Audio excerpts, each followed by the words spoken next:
చూపెట్టారు. మరి finance minister గారి మరి కోఆపరేషన్తో మొత్తం 194 కోట్లు ఈ రోజే విడుదల చేస్తామని చెప్పి కూడా నేను ఈ సభాముఖంగా అందరికి కూడా నేను మనవి చేస్తున్నాను. అదేవిధంగా ల్యాండ్ అక్విజిషన్లో 34,668 ఎకరాల్లో 32,488 ఎకర్స్ ల్యాండ్ అక్వైర్ అయింది. ఇంకో 2,180 ల్యాండ్ అక్వైర్ కావాల్సింది. దాంట్లో కొంత పోయిన రివ్యూలో శ్రీహరి గారు చెప్పారు కొంత డిలీట్ అవుతుందని, అది ల్యాండ్ అక్విజిషన్ అవసరం ఉండదని. తప్పనిసరిగా దృష్టిలో పెట్టి దేవాదుల ప్రాజెక్ట్కి అవసరం ఉన్న ల్యాండ్ అక్విజిషన్కి మరి ఎంత నిధులైనా కేటాయింపు చేసి ఒక వార్ ఫుటింగ్లో ఈ దేవాదుల ప్రాజెక్ట్కి ల్యాండ్ అక్విజిషన్ పూర్తి చేస్తామని చెప్పి కూడా రాష్ట్ర ఇరిగేషన్ మంత్రిగా నేను మీ అందరికీ మాటిస్తున్నా. మరి మీకు తెలుసు గతంలో నేను రివ్యూకి నేను 1-2 సార్లు రావడం జరిగింది. అదేవిధంగా ముఖ్యమంత్రి గారిని కూడా పోయినసారి రివ్యూ నేను ఇక్కడ తీసుకురావడం జరిగింది. తప్పనిసరిగా దేవాదుల కెపాసిటీ ఏది ఉందో 38.16 టీఎంసీల దేవాదుల కెపాసిటీ ఉందో ఆ కెపాసిటీ మేరకు తప్పనిసరిగా ఆ పనులు వేగవంతంగా ముందుకు తీసుకుపోతామని చెప్పి మేము మాటిస్తూ మొత్తము డిజైన్ ఆయకట్ ఎంతున్నదో both new ayacut and stabilise ayacut అది మొత్తం కూడా పూర్తి చేసే విధంగా మేము అన్ని పనులు టేకప్ చేస్తామని చెప్పి కూడా ఈ సందర్భంగా పనులు చేస్తూ సిఈ గారు ఎక్కడెక్కడైనా బాటిల్ నెక్స్ ఉంటే తప్పనిసరిగా నేరుగా మా దృష్టికి తీసుకురండి. ఎక్కడెక్కడ పేమెంట్స్ డ్యూ ఉంటే తప్పనిసరి కూడా ఈ రోజు మీరు చూపెట్టిన పేమెంట్స్ అన్ని ఈ రోజే చేసేస్తాం. అది other than that whatever payments as and when generated నేరుగా నా దృష్టికి తీసుకురండి. Devadula is a high priority project for us. తప్పనిసరిగా వెంటనే ఫండ్స్ కూడా రిలీజ్ చేస్తామని చెప్పి నేను మాటిస్తూ మిత్రులారా, మరి మీడియా మిత్రుల ద్వారా తెలంగాణ రాష్ట్రానికి, తెలంగాణ ప్రజానీకానికి, తెలంగాణ రైతాంగానికి ఒక ముఖ్యమైన విషయం ఈ గోదావరి జలాలపై నేను తెలియజేసుకున్నాను. మీరు మీ ద్వారా యావత్ తెలంగాణ ప్రజానీకానికి ఏం తెలియజేస్తుంటే, మేము అధికారంలో వచ్చిన తర్వాత అంటే డిసెంబర్ 7, 2023 అధికారం వచ్చిన తర్వాత మాక్సిమం గోదావరి నదీ జలాలు ఉపయోగించి గోదావరి బేసిన్లో హైయెస్ట్ ఎవర్ అగ్రికల్చరల్ ఎకరేజ్ మా హయాంలో జరిగిన విషయం కూడా నేను మనం చేస్తున్నా. హైయెస్ట్ ఎకరేజే కాదు, highest paddy production ever history of Telangana or Andhra, అది మా హయాంలో మా కాంగ్రెస్ ప్రభుత్వం ఏర్పడిన తర్వాతనే highest acreage, highest paddy production పండిన విషయం కూడా నేను మనం చేస్తున్నా. ఇక్కడ ఉన్న మీడియా మిత్రులు, చైతన్యవంతులు మీకు తెలుసు, మేడిగడ్డ, అన్నారం, సుందిల్లా బ్యారేజీల నుంచి ఒక్క చుక్క నీళ్లు కూడా లిఫ్ట్ చేయకుండా భారతదేశంలో వరి పంటలో రికార్డు స్థాపించింది మా కాంగ్రెస్ ప్రభుత్వ హయాంలోని విషయాన్ని మనం చేస్తున్నా. ఈరోజు సుమారు ఈ సంవత్సరం ఇది ఈ పోయిన వానాకాలం, ఈ యాసంగి పంట రెండు కలిపితే సుమారు 300 లక్షల మెట్రిక్ టన్ల వరి ధాన్యం తెలంగాణలో పండించడం జరిగింది. మేడిగడ్డ, అన్నారం, సుందిల్ల నుంచి ఒక్క చుక్క నీళ్లు లిఫ్ట్ చేయకుండా సుమారు 300 లక్షల మెట్రిక్ టన్నులు వరి ధాన్యం పండించడం జరిగింది. అదేవిధంగా పండించిన ధాన్యంలో 152 లక్షల మెట్రిక్ టన్నుల వరి ధాన్యం ఈ ఒక్క సంవత్సరంలో, ఈ పోయిన వానాకాలం, ఇప్పుడు పోయిన యాసంగిలో మా ప్రభుత్వం కొనుగోలు చేసి ఈ ఒక్క యాసంగిలో 84 లక్షల మెట్రిక్ టన్నుల వరి ధాన్యం వరి రైతుల నుంచి కొనుగోలు చేసిన విషయం నేను మనం చేస్తున్నా. మొత్తం మేము అధికారంలో వచ్చిన తర్వాత వరి రైతులకి కేవలం వరి కొనుగోలులో 80,000 కోట్ల రూపాయలు ఇవ్వడం జరిగింది. ఈ యాసంగి పంటలో 19,000 కోట్ల రూపాయలు ఇవ్వడం జరిగింది. ఇది గత 2.5 ఏళ్ళు 3 ఏళ్ళు మేము అధికారంలో వచ్చిన తర్వాత. ఇప్పుడు కొంత ఈ ఎల్ నీనో పరిస్థితుల్లో ఈ కాళేశ్వరం ప్రాజెక్ట్ దగ్గర కొన్ని విషయాల్లో ప్రతిపక్ష పార్టీలు చేస్తున్న దుష్ప్రచారాన్ని తీవ్రంగా ఖండిస్తూ దాని వాస్తవాలు మీ ద్వారా తెలంగాణ ప్రజానీకానికి తెలంగాణ రైతాంగానికి తెలియజేయాలని చెప్పి మేము వాస్తవాలు మేము ముందు పెడుతున్నాం. అసలు ఈరోజు ఆ పరిస్థితి ఎందుకు ఏర్పడ్డది? మేడిగడ్డ అన్నారం సుందిల్ల బ్యారేజ్ నుంచి నీళ్లు లిఫ్ట్ చేయలేని పరిస్థితి. ఎందుకంటే కమిషన్ల కకృతి కోసం లోపభూయిష్ట నిర్మాణంతో poor design poor construction poor ఓఎండ్ఎంతో ఆ 3 బ్యారేజీల్లో నీరు నిల్వ ఉంచలేని పరిస్థితిని క్రియేట్ చేసింది గత బీఆర్ఎస్ ప్రభుత్వం. ఇదేం మా మాటలు కాదు. దయచేసి మీరు గమనించాలి, మీ ద్వారా యావత్ తెలంగాణ ప్రజానీకాన్ని గమనించాలి. ఆ మేడిగడ్డ బ్యారేజ్ కొలాప్స్ అయింది ఎప్పుడు? 21 అక్టోబర్ 2023. ఆ రోజు ఎవరు ప్రభుత్వంలో ఉన్నారు? బీఆర్ఎస్ ప్రభుత్వంలో ఉంది. ఎవరు ముఖ్యమంత్రి? కేసీఆర్ గారు ముఖ్యమంత్రి. ఎవరు ఇరిగేషన్ మంత్రి? కేసీఆర్ గారు ఇరిగేషన్ మంత్రి. 21 అక్టోబర్ 23లో మేడిగడ్డ బ్యారేజ్ కొలాప్స్ అయితే ఈరోజు వాళ్ళు మాట్లాడుతున్న national Dam Safety authority team ఈ బ్యారేజీల దగ్గరికి 24 అక్టోబర్ 23కి వచ్చారు. 24 అక్టోబర్ 23 వాళ్ళ అధికారంలో ఉన్నప్పుడే వాళ్ళు ప్రాథమిక రిపోర్టు 1 నవంబర్ 23 వాళ్లే ఇవ్వడం జరిగింది. టీఆర్ఎస్ గవర్నమెంట్లో ఉన్నప్పుడు ఈ 3 బ్యారేజెస్ లో poor design poor construction poor ఓల్డెం వల్ల రాంగ్ ఫౌండేషన్ ఉపయోగించడం వల్ల నీరు నిల్వ ఉంచడం వీలు కాదు. ఈ 3 బ్యారేజీలకి గేట్లు ఎత్తిపెట్టాలి, ఫ్రీ ఫ్లో పర్మిట్ చేయాలి, ఇక్కడ స్టోరేజ్ చేసి పంపింగ్ వీలు కాదని చెప్పి వాళ్ళ అధికారంలో ఉన్నప్పుడే నేషనల్ డ్యామ్ సేఫ్టీ అథారిటీ లిఖితపూర్వకంగా ఇవ్వడం జరిగింది. National Dam Safety authority parliament ద్వారా చట్టం ద్వారా ఏర్పడ్డ సంస్థ. అదేవిధంగా యావత్ తెలంగాణ ప్రజానీకం తెలవాలి. వాళ్ళ డిపిఆర్లో డీటెయిల్ ప్రాజెక్ట్ రిపోర్ట్లో ఆ 3 బ్యారేజీల విషయంలో షీట్ ఫైల్ ఫౌండేషన్ వేయాలని ఆ ఫౌండేషన్ చెప్తే వాళ్ళు మరి కమిషన్ల కక్కుర్తో మరొకటో ఆ 3 బ్యారేజీల ఫౌండేషన్ షీట్ ఫైల్ ఫౌండేషన్ తీసి సీకెండ్ ఫైల్ ఫౌండేషన్ వేశారు.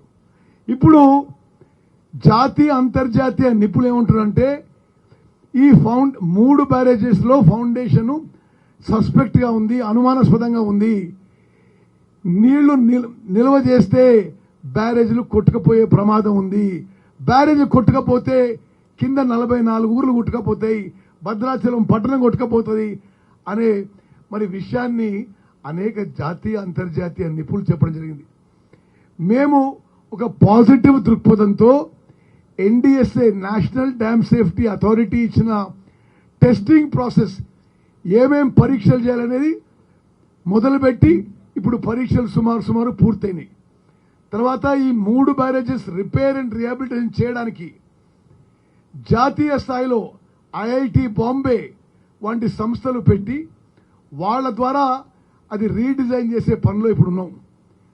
వచ్చే ఎండాకాలంలో పూర్తి స్థాయిలో పనులు చేసి ఆ 3 బ్యారేజీల రీహాబిలిటేషన్ పనులు పూర్తి చేసి ఆ తర్వాత నీళ్లు నిలిపి మరి ఆ బ్యారేజెస్ ఉపయోగం తీసుకొచ్చే ప్రణాళికతో ఒక పాజిటివ్ దృక్పథంతో మా ప్రభుత్వం ముందుకు పోతుంటే మరి పదే కన్నేపల్లి పంప్ హౌస్ నుంచి ఎందుకు లిఫ్ట్ చేయాలని చెప్పి ప్రతిపక్షాలు ఒక దుష్ప్రచారం ఒక తప్పుడు ప్రచారం చేస్తున్న విషయాన్ని మనం చేస్తున్నాం.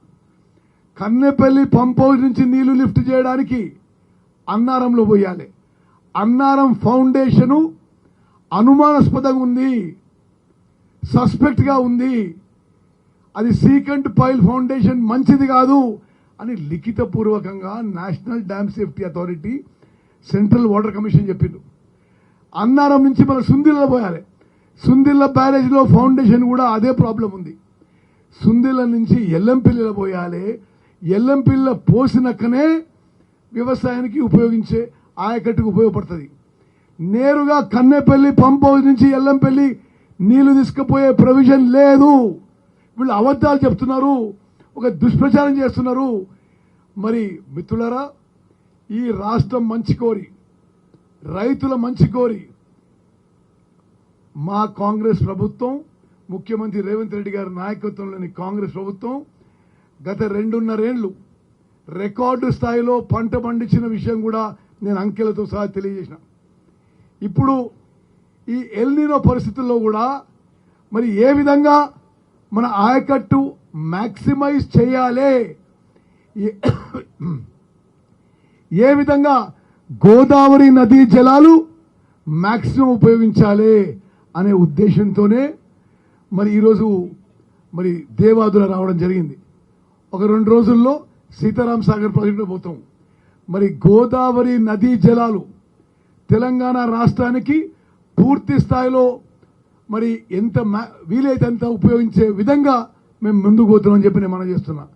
మీకు 2-3 విషయాలు చెప్పాలి. వాస్తవంగా గతంలో వైఎస్ రాజశేఖర రెడ్డి గారు Tummidihatti project, doctor BR Ambedkar Pranahita Chevella Sujala Sravanthi project 38,000 కోట్లతో 16.5 లక్షల ఎకరాల ఆయకట్టుకి పని మొదలుపెట్టి 11,000 కోట్లు ఖర్చు పెట్టిండ్రు. అంటే 30% ఖర్చు పెట్టిండ్రు. ఒక తప్పుడు నిర్ణయంతో, కక్కుర్తితో మరి ఆ తుమ్మడిఎట్టి దగ్గర ప్రాజెక్టుని ఆపేసి మరి ఎక్కువ ప్రాజెక్టు ఖర్చు పెడితే ఎక్కువ పైసలు అయితే ఎక్కువ కమిషన్ అనే ఉద్దేశంతో ఆ 38,000 కోట్ల ప్రాజెక్టుని ఇప్పుడు సుమారు 1,50,000 కోట్లకు పెంచి మరి 1,50,000 కోట్లు కడితే మరి ఖర్చు పెట్టిండ్రు. సరే, ఆ ప్రాజెక్టు కూడా సరి అయిన డిజైన్తో, నాణ్యతతో, క్వాలిటీతో నిర్మాణం చేయలేదు. ఈ దుర్మార్గులు తెలంగాణ రాష్ట్రాన్ని దోపిడీ చేసుకున్న వాళ్ళు, ఈ అసమర్థులు ఒక ప్రాజెక్టు సరిగ్గా కట్టని వాళ్ళు, వాళ్ళ హయాంలోనే డిజైన్ అయింది, వాళ్ళ హయాంలోనే నిర్మాణం అయింది, వాళ్ళ హయాంలోనే కూలిపోయింది. ఆ బదనాము, ఆ డిఫమేషన్ ఇంకోరి మీద వేసే ప్రయత్నం యావత్ తెలంగాణ ప్రజానీకం, తెలంగాణ రైతాంగం గమనించాలని చెప్పి సవినయంగా విజ్ఞప్తి చేస్తున్నా. ఇక్కడున్న మీడియా మిత్రులు మీరు గమనించండి. ఎస్ఆర్ఎస్పి ఎప్పుడు కట్టిరండి? చెక్కు చెదరలేదు. నిజాం సాగర్ ఎప్పుడు కట్టిరండి? 100 ఏళ్ళైంది, అట్లనే ఉన్నది. నాగార్జున సాగర్ ఎప్పుడు కట్టిరండి? మరి 60-70 ఏళ్ల క్రితం, మంచిగానే ఉంది. శ్రీశైలం ఎప్పుడు కట్టిరండి? 60-70 ఏళ్ల క్రితం, మంచిగానే ఉంది. మరి వాళ్ళు కట్టిన ఏకైక ప్రాజెక్టు కాళేశ్వరం ప్రాజెక్టు 3 ఏళ్లలో కూలేశ్వరం ప్రాజెక్ట్ అయిపోయింది. ఇప్పుడు దాన్ని ప్రజలని డైవర్ట్ చేయడానికి ఒక తప్పుడు ప్రచారం తీసుకుపోతున్నారు. సాంకేతికంగా కన్నెపల్లి పంప్ హౌస్ నుంచి ఎల్లంపల్లికి ఇప్పుడు నీళ్లు తీసుకుపోయే అవకాశం లేదు. శ్రీనివాస, ఆ మ్యాప్ చూపెట్టు దయచేసి. మీరు ఆ మ్యాప్ మీద చూడండి. Show where is Medigadda. ఇప్పుడు గోదావరి రివర్ అది, ఇది కింద నుంచి మానేరు, ఆ పైనుంచి ప్రాణహిత. ఓకే, ఆ మేడిగడ్డది చూడండి, అది మేడిగడ్డ బ్యారేజ్. మేడిగడ్డ బ్యారేజ్లో మరి కనీసం ఒక లెవెల్ వరకు మెయింటైన్ చేయండి, పంపింగ్ వీలు కాదు. దాని వెనక కన్నెపల్లి పంప్ హౌస్ 18 కిలోమీటర్ల దూరంలో ఉంది. వాళ్ళు మాట్లాడినప్పుడు వాస్తవాలు చెప్పడం లేదు. మేడిగడ్డ బ్యారేజ్ నుంచి కన్నెపల్లి పంప్ హౌస్ 18 కిలోమీటర్ల దూరంలో ఉంది, అప్ స్ట్రీమ్ లో. అంటే మేడిగడ్డ బ్యారేజ్ గేట్లు మూసేసి ఒక లెవెల్ వరకు నీళ్లు తీసుకొచ్చి ఈ 18 కిలోమీటర్లు వెనకొచ్చే వరకు నీళ్లు పంపు చేయలేము. అక్కడ మరి కన్నెపల్లి పంప్ హౌస్ ఎక్కడుంది చూడండి మీరు, మేడిగడ్డ బ్యారేజ్ ఎక్కడుంది? మేడిగడ్డ బ్యారేజ్ నుంచి కన్నెపల్లి పంప్ హౌస్ కి దూరం 18 కిలోమీటర్లు అనే విషయం నేను మనవి చేస్తున్నా. మరి కన్నెపల్లి పంప్ హౌస్ నుంచి నీళ్ళు ఎక్కడ లిఫ్ట్ చేయాలి అంటే మేడిగడ్డ బ్యారేజ్ గేట్లు మూసేసి స్టోరేజ్ చేసి ఆ తర్వాత లిఫ్టింగ్ పాసిబుల్ అవుతుంది. అది సాంకేతికంగా వీలు కాదు. గేట్లు మీరు కిందికి దించి స్టోరేజ్ చేస్తే మేడిగడ్డ బ్యారేజ్ కొట్టుకపోతుందని చెప్పి నేషనల్ డ్యామ్ సేఫ్టీ అథారిటీ లిఖిత పూర్వకంగా ఇవ్వడం జరిగింది. మరి అయినా సరే కన్నెపల్లి నుంచి పంపింగ్ చేద్దాం అనుకున్నాం. కన్నెపల్లి నుంచి పంపింగ్ చేస్తే అన్నారం బ్యారేజ్లకు పోవాలి. అక్కడ దయచేసి చూడండి, అన్నారం బ్యారేజ్లకి, అన్నారం బ్యారేజ్లో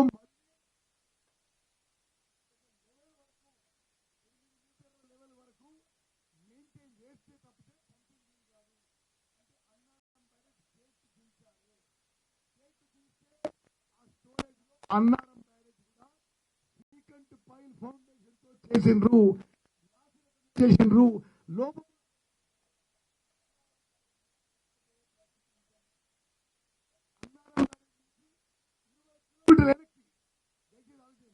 అన్నారం బ్యారేజ్ నుంచి అన్నారం పంపింగ్ హౌస్ 20-25 కిలోమీటర్ల దూరంలో ఉంటుంది.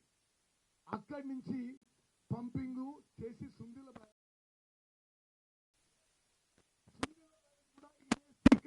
ఫౌండేషన్ తో నిర్మించారు. సరే, ఇది ఈ పరిస్థితుల్లో ఉన్న గోదావరి నదీ జలాలు పూర్తి స్థాయిలో మాక్సిమం ఉపయోగించుకోవాలనే ఒక సదుద్దేశంతో ఈరోజు